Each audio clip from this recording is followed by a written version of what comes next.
exercise is hip rotation, PAILs and rails. So PAILs and rails work on your ability to control your end range of motion, and they can be really helpful for increasing mobility as well as working through pain.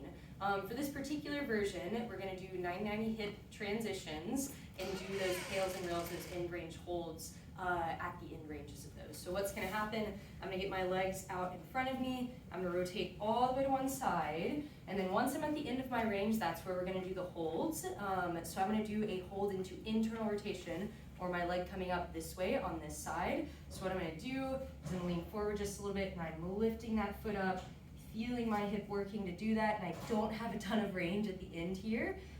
That's okay, you're going to work with what you got. The goal is to increase that over time. And then we're going to relax. If you need to help your leg out a little bit, you can take your hand and pull it up and do your best to hold onto it, hold onto it, hold onto it. So that's an internal rotation one. External rotation we can get with this leg that's in this position. So what we're aiming for here is knee is staying down and foot is coming up in this direction. So what that looks like is this. And I'm feeling lots of my hip working. I'm holding, I'm holding, I'm holding. And again, your active range of motion, what you can control, is going to be less than what your passive is if you pull your leg up. We're looking for those to become closer to each other, but in the meantime, you can practice your active range of motion and even help your leg a little bit and see if you can hold in that position.